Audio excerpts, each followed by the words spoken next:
आप लोग कथा व्यास मंच पर बैठ करके कथा सुनाते हैं और स्वयं जयमाल सिस्टम का विवाह करते हैं, तो बताइए अच्छी बात है? तो कहीं न कहीं से समाज बाधित कर दिया है। अब आप लोग ध्यान दें, इसके जिम्मेदार कौन है? तो इसके जिम्मेदार हम और आप हैं। हाँ, क्योंकि हम लोग कहीं न कहीं से बाधित करते हैं। आज के समय में जयमाल अगर आपने नहीं करवाया तो आप समझिए कि सबसे निम्न क्वालिटी के हैं। हाँ, आप इज्जतदार नहीं हैं। महाराज पता नहीं किस जमाने का, महात्मा गांधी के जमाने का आदमी है।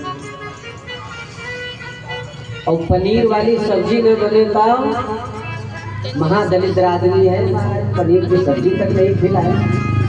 हाँ, ये समाज की विडंबना है। अच्छा, कहने वाले को इतना ज्ञान नहीं है कि जब हम कहेंगे तो लोग हमारे बारे में क्या सोचेंगे कि लगता है कभी खाया नहीं, महादलित है। हाँ, अरे भाई, पनीर खाना है तो अपने घर पर खाओ। किसी विवाह में अगर उससे VIP सब्जी बन जाए तो बताइए, यही कारण है कि हम विवाह कराने नहीं जाते हैं। आपसे बताऊँ, पढ़े तो हम संपूर्णानंद संस्कृत विश्वविद्यालय में, लेकिन हम क्यों विवाह कराने नहीं जाते हैं?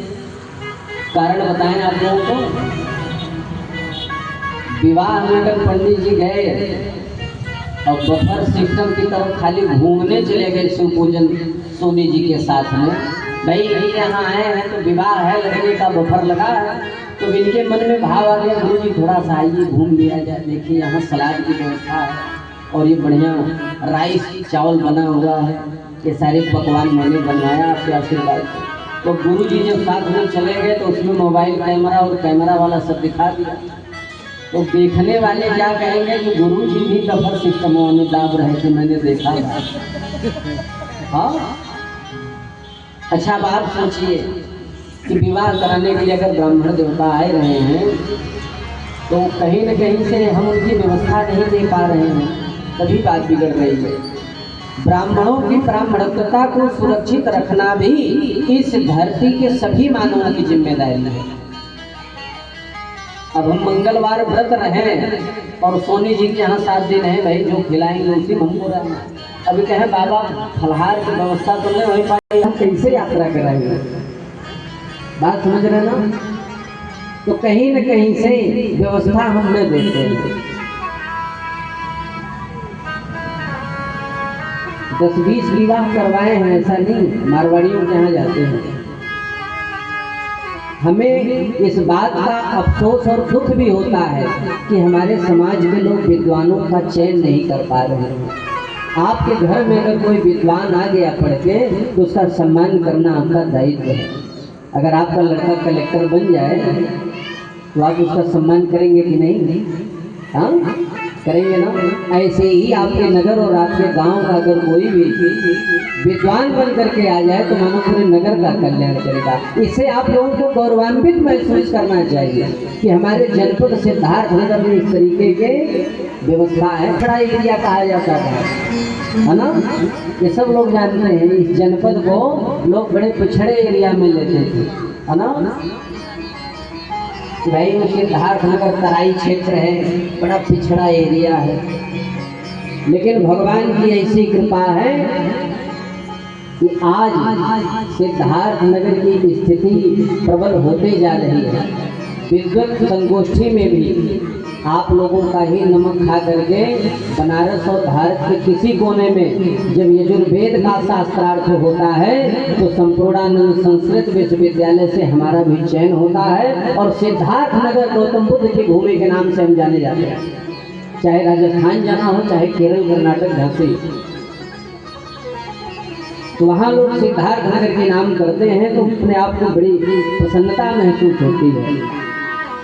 और ये जो हम लोगों का सिद्धार्थ नगर भूमि है, ये साधारण भूमि नहीं है। कथा आप लोग बहुत सुने होंगे, लेकिन इस भूमि की विशेषता अगर पूछी जाए तो हमें लगता है कि शायद कोई बता पाएगा। जिस भूमि में हमने जन्म लिया, जिस भूमि में खेले, जिस भूमि में पल रहे हैं, जीवन को गुजार रहे हैं और आने वाली पीढ़ियां में भी यही रहेंगे, इस भूमि की विशेषता क्या है।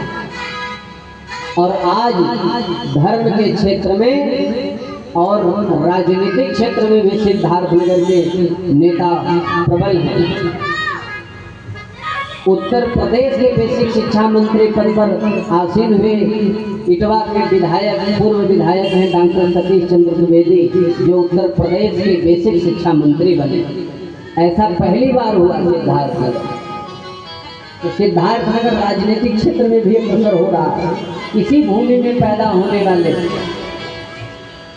और इतना ही नहीं, इस समय जगत गुरु के पद पर प्रतिष्ठित सिद्धार्थनगर भूमि के बिस्मोहर नगर पंचायत के निकट जिनका गांव है, ऐसे जगत को भी उसी तरीके रखें जैसे कुकर में चावल काला नमक डाल दिया जाए, तो सिद्धार्थनगर के एक एक जनमानस धर्म के प्रति और मानवता के प्रति उस पुष्प की तरह पल्लवित हो। यही कथा का सारांश होता है। यह भूमि साधारण नहीं है। इस भूमि की विशेषता बता दें। हाँ, इस भूमि की विशेषता आप लोग जान लें। अवध क्षेत्र के नाम से जाना जाता है। ये हम लोगों का जिला कौन से क्षेत्र में आता है? अवध क्षेत्र में। तो राजा दशरथ जी जब अयोध्या के राज्य पद पर स्थापित थे और राज्य सत्ता को चला रहे थे, उस समय ये जिले में पटवारी नहीं था, ये सब साकेत था। हाँ, उस समय में राजा दशरथ के कार्यकाल में ये गोरखपुर से लेकर के और ये महाराजगंज, सिद्धार्थनगर और गोंडा, बलरामपुर, लखीमपुर खीरी, यहाँ तक की भूमि संतों के द्वारा बतलाई गई कि दशरथ जी के जमाने में उनकी गौशाला थी। और इस सौभाग्य को प्राप्त करने के बाद यदि हम राम के चरित्र का अनुसरण नहीं कर पाए, कृष्ण के चरित्र का अनुसरण नहीं कर पाए, तो फिर मानव जीवन पाने के बाद भी यह जीवन पशु के समान। ये हम नहीं कह रहे हैं, ये शास्त्र कह रहा है। शास्त्र कहते हैं ज्ञाने नहीं ना पशु भी समान। जो ज्ञान से विहीन है, जो धर्म से विहीन है, महाराज वो मानव होने के बाद भी पशु के। तो भक्ति, ज्ञान और वैराग्य यह तीनों जीवन में तभी आएंगे जब तीनों में एक का हम ध्यान स्मरण करेंगे। अगर वैराग्यता ही मन में पहले आ जाए तो आप ही आप ज्ञान खोलने लगता है, तो ज्ञान की बातें मन में आने लगती है। तो कैमरा सेटअप कर, ज्ञान की बातें मन में आ जाएगी तो भक्ति देवी भी स्थापित हो जाएगी। और पहले अगर भक्ति देवी का शरण उधर से कैमरा सेटअप कर दो, फोकस कर भक्ति देवी के आश्रय में जाने के बाद महाराज जहाँ तीर्थ वही मंदिर जहाँ है वही तो भक्ति मन में आती है। अगर मंदिर में सामने पड़े तो हमें लगता है कि कुछ लोग भूल जाते हैं कि प्रणाम करना। कभी कभी ये हमारी दिनचर्या, मंदिर बनाने से एक लाभ है कि हमारा मन केंद्रित होता है कि हमें यहाँ झुकना है। ये हमारे धर्म और धर्म का केंद्र है और हमारे भगवान देवी देवता का स्थान। तो ही सुनाते इस विधा पर भी ध्यान हम सभी को निरंतर देना चाहिए। तो हम निवेदन कर रहे थे कि मानव जीवन पाने के बाद 6 कर्म की जिम्मेदारी प्रत्येक भक्तों को दी गई। जो लोग अपने आप को मनुष्य बनाना चाहते हैं, मानव मानते हैं, तो 6 कर्म करें। कौन कौन सा? संध्या स्नानं जपश्चैव देवता नाम पूजन। लेकिन कलयुग में ये भी करना लोगों को बड़ा कठिन हो गया। इसका शाब्दिक सारांश क्या है? ध्यान से सुने आप लोग। बोले राधे राधे। राधे राधे बोलते रहेंगे तो मन में जो है भक्ति देवी आती रहेंगी। और कभी कभी कथा में नींद बहुत बढ़िया लगती है। हाँ, और जो वक्ता थोड़ा जानकार और केंद्रित होते हैं वो जगाते रहते हैं। और वक्ता का काम ही है जगाना। जैसे भंडारी का काम है भोजन बनाना, भोजन पकाना, ऐसे ही वक्ता का भी भावार्थ यही है। भी आगे चर्चा होगी कि वक्ता कैसा होना चाहिए, जो समझाने में ऐसा प्रबल हो कि भक्तों के हृदय में बात उतर जाए, समझ में आ जाए। हमारे यहाँ तो संस्कृत भाषा की सभ्यता रही है। हाँ, पहले इसी भूमि पर जहाँ हम लोग बैठे हैं, आज के 100 साल पहले संस्कृत में लोग बात करते थे, हमारे आपके बुजुर्ग। और जो कथा आप सुन रहे हैं भागवत जी की संहिता का, ये भी राजा परीक्षित संस्कृत में सुना और आचार्य सुखदेव जी ने संस्कृत में सुनाया। लेकिन आज के समय में संस्कृत समझना भाई सबके लिए कठिन है ना। तो आचार्य सुखदेव जी से राजा परीक्षित ने निवेदन किया था, सरकार कलयुग में सब हमारे जो लड़के हैं ये सब अंग्रेजी पढ़ने वाले हो गए।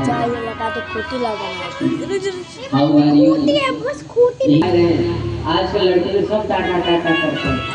अच्छा, आप लोग भावा, इसका मतलब ये है हमारे यहाँ अभिवादन शीलस्य इस विभाग को बताया गया। अभिवादन कैसा होना चाहिए। हम कल निवेदन कर रहे थे कि दवा खूब बढ़िया हो लखनऊ वाला, लेकिन जब खाने की विधि हमको नहीं पता है और खाने की विधि हम बिगाड़ेंगे तो स्वास्थ्य के लिए हानिकारक हो जाएगा वही दवा। वही जो खाली पेट खानी है भोजन के बाद, और भोजन के बाद वाली खाली पेट ले लेंगे, ब्लड प्रेशर वैसे बढ़ने लगेगा। परंपरा है, जब हम उसको बिगाड़ेंगे तब सोचिएगा। बोलो राधे राधे।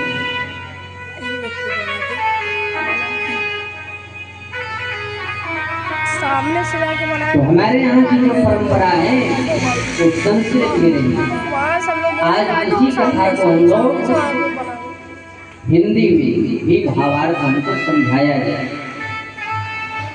ऐसे वक्ता हमारे यहाँ आए जो उसका भावार्थ हमें हिंदी में अच्छे ढंग से समझाए, सरलतम संसाधन से समझाने में प्रबल हो, ताकि हम सभी भक्तों के समझ में आए। और ये भारत भूमि में यहाँ के पशु पक्षी भी संस्कृत बोलते हैं। हाँ, अभी हम बताएंगे आपको। सबसे पहले कौन से पशु को बता दें शुक्ला जी? कुत्ते को ही बता देंगे। कुत्ते बोलते हैं तो क्या बोलते हैं? भौ भौ, ये नहीं बोलते हैं भौ। कुत्ते ऐसे ही तो बोलते हैं, भौ भौ करते हैं ना। आप लोग मुड़ी हिला दिया करिए तो हम समझ जाएंगे। एक बार काठमांडू में हम चले गए, पहली बार कथा, तो हमको नेपाली नहीं आता और समझ भी नहीं पाते थे हमको बड़ा। और हम हिंदी में कथा सुनाए रहे थे तो कुछ ओरिजिनल पहाड़ी लोग आए, जो मधेसी टाइप के लोग थे, वो लोग तो समझ रहे थे। कुछ ओरिजिनल नेपाली पहाड़ी आए कि बाबा दीनी का कथा राम बोल, हमको भाई जो क्या कह रहे हैं तो धीरे धीरे समझ गए। ये बात जब भूकंप आई थी उसके पहले भी बता रहे हैं। तो पहली बार हम काठमांडू गए थे, जो है 10-20 कथाएं वहाँ हमारी लगी। नेपालियों के बीच भी अब हम लड़ लेते हैं, और खैर ये तो अपनी भूमि है। हाँ, तो इस नाते आप लोग मुड़ी हिलाया करिए, तभी हम समझेंगे कि आप हमारी भाषा समझ पा रहे हैं और कथा आप सुन रहे हैं। बाकी हाल चाल तो बाद में भी हो जाएगा। हाँ, कथा के बाद में। तो हम निवेदन कर रहे थे कि हमारे यहाँ पशुएं भी संस्कृत बोलते हैं, आज भी बोलते हैं।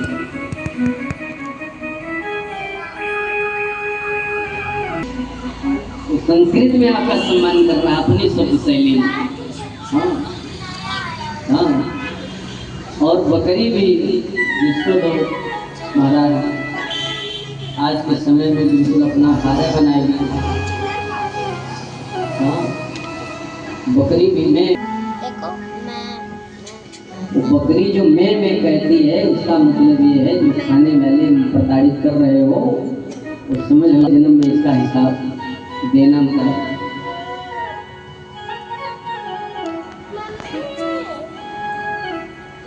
अच्छा, पता नहीं क्या लोगों को आज के समय में मिलता है वो ईमानदारी से बतावें। जितने लोग आपके यहाँ कोई खाने वाला नहीं है, अगर कोई खाने वाला भी होगा बुरा मत मानिएगा, क्योंकि ये धर्म मंच है भाई। और यहाँ से हमारा यही प्रयास है कि हमारा परिवार कुमार्ग पे न जाए, उसकी आहार व्यवहार न बिगड़े। क्योंकि भाई आप लोग हमारे परिवार हैं, और जब परिवार बिगड़ेगा, बताइए किसी का लड़का पियक्कड़ हो जाए उसके बाप को अच्छा लगेगा? तो जब हम संस्कृत के उपासक हैं, आप लोगों के पुरोहित हैं, आज वर्णित हैं, तो हम नहीं चाहेंगे कि हमारा समाज भटके। और उसी सब शैली में हम सुनाना भी चाहेंगे कि कुछ लोगों का छूट जाए। हाँ, और दो चार लोग छोड़ देंगे तो ये कथा सार्थक हो जाएगा शिव पूजन में। बोले भगवत भगवान की जय। हमारे यहाँ मांसाहारी जीवों को बनाया गया और शाकाहारी जीवों को भी बनाया गया।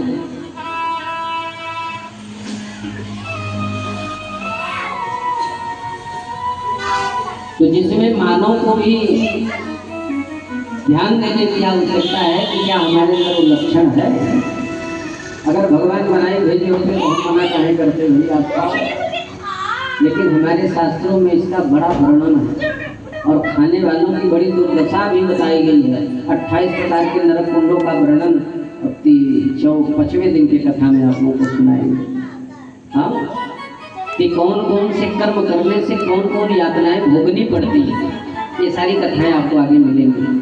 अब हमारा प्रयास इतना ही है कि भाई जिन जीवों को जो भगवान ने बनाकर भेजा वो अपना अपने आहार पर केंद्रित है, लेकिन मानव भटक गए हैं। कहेंगे तो इसलिए हम लोग भटके ना। हाँ, जीव बनाए गए हैं, जितने जीव से पानी चाट के पीने वाले हैं।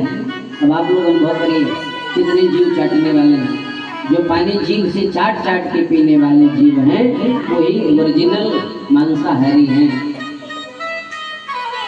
कुत्ता भी जीव से पानी पीता है ना, बिल्ली जीव से, शेर जीव से, सब मांसाहारी। अब आप बताइए गैया ओठ से पीती है, हाँ, गाय ओठ से पानी सूखती है ना, और भैंसिया भी। और जिस बकरिया को खाते हैं लोग वो बकरिया हो वो भी जीभ से पानी नहीं पीती, ओठों से पानी पीती और घास केवल खाती है। तो बकरिया बताइए कितनी शुद्ध सात्विक शाकाहारी भोजन लेती है, आहार लेती है, और उसी को लोग अपना आहार। हाँ, अच्छा, वो लोग जब खाते हैं जिनके लिए भगवान ने बनाया तो वो सब केवल मांस खाते हैं। और मानव जीवन भी पाकर जो ओरिजिनल मांसाहारी हैं तो ध्यान से सुने कि अगर आप खाने वाले ही हैं भैया, बहुत बड़े खवक्कर हैं। अरे कहीं कहीं तो लोग कहते हैं बाबा बिना उखरे के हफ्ता बीतिया तो चैन ना आता। हाँ, तो ये आपकी केवल बौद्धिक क्षमता उस पर केंद्रित है, बाकी है उसमें कुछ नहीं। हाँ, तो ओरिजिनल बिना तेल मसाला का मांस का टुकड़ा ले करके केवल भक्षण करते रहिए, तब आप ओरिजिनल मांसाहारी अपने आप को कहिए। और जब उसमें ओरिजिनल शाकाहारी वाला सरसों का तेल, जीरा, हींग, मिर्चा, हाँ, जितना है ये सारे आइटम जो उसमें मिलाई ही जा रहे हैं, तो फिर आपको टेस्ट मांस का मिल रहा है कि मसाले का? मसाले का ना, मसाले का ही टेस्ट ले रहे हैं लोग, और उसमें अपने जीवन को इस लोक से भी बिगाड़ रहे हैं और आने वाली पीढ़ियों को भी बर्बादी कर रहे हैं। वो राधे राधे। गांव में एक कहावत हमारे यहाँ हुआ करता था कि बाढ़े पोत पिता के घर में। ये बात हमारे बुजुर्गों की थी और सब लोग जानते थे। हाँ, सब लोग जानते हैं। आप जानते हैं कि नहीं? नहीं जानते हैं? आप सुनाई देंगे क्या दुनिया को? बाढ़े पोत पिता के घर में, और खेती उपजे अपने घर में। अरे भाई 10 बीघा का खेत है, और जब हम कर्म नहीं करेंगे, बिया और खाद नहीं देंगे तो कहाँ से अन्न है? तो कर्म जब करेंगे तो हमको अपने खेत से अन्न मिलेगा। कर्म करेंगे तो दूसरे के भी खेत से मिलेगा, तभी तो चकाचक खाएंगे हम लोग। उसी तरीके बाढ़ है पूत पिता के, जिनके माता पिता धर्माश्रित हैं, धर्म करते हैं, उनके बेटे उनके बच्चे बिना डोनेशन के नौकरी पाए जाते हैं। बोलो राधे राधे। तो यही कर्म धर्म बच्चों पर प्रभावित करता है। आप अनुभव करें कितने बड़े हस्तियां इस नगर से चली गई, जिनके यहाँ जमींदारी की टूटी बोलती थी, आज उनके बच्चे रोड छाप आए हो। कारण क्या है? इनके यहाँ धन संपत्ति था लेकिन धर्म नहीं था। धर्म का आश्रय इनके बुजुर्गों ने नहीं लिया। आज उसी का परिणाम है कि नाती मधुबनिया में अगर भीख मांगे तो मिलने वाला नहीं है। बोलो भक्तवत्सल भगवान। इसलिए धन अगर आ जाए जीवन में तो धन की पवित्रता के लिए दान की भी आवश्यकता है। शरीर की पवित्रता के लिए जैसे स्नान की आवश्यकता है, ऐसे ही धन की पवित्रता के लिए हम लोगों को दान की आवश्यकता है, धर्म की आवश्यकता है। इसलिए हम सभी भक्तों को इस बिंदु पर ध्यान देना चाहिए। तो आप बताइए, जब मांस भक्षण आप करते रहेंगे तो आने वाली जो पीढ़ियां हैं, जो बच्चे हैं, उनकी सद्बुद्धि कैसी होगी? आज के समय में बहुत लोग हम लोगों के पास आती है माताएं, कहती बाबा लड़का बड़ा पियक्कड़ हो गया, कुछ कर देते आप। बड़ा जाते हैं पी के महाराज, बहुत मारते हैं। ये सब सुनने के बाद बड़ा कष्ट होता है। अरे भाई, वो 5-10 मिनट और 4 घंटे वाली नशा करने से क्या फायदा है? कोई फायदा है? सुबह जब बेचारे जगेंगे कहेंगे क्या हुआ? तो बाबा नशे में सब गड़बड़ कर दी, चौराहे मार कर दी, तुमको पता नहीं। ऐसे ही से पियक्कड़ है वो। नशे में वो टूट गया, क्या करें? उस नशे को करने से क्या फायदा?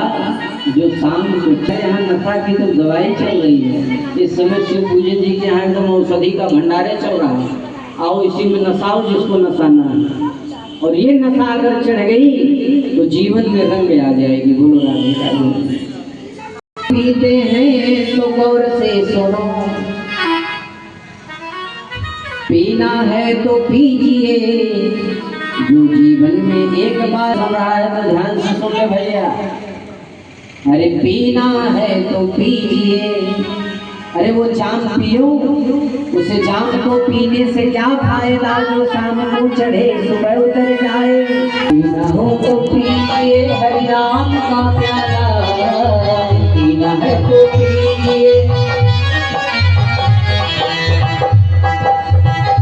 पीने वाले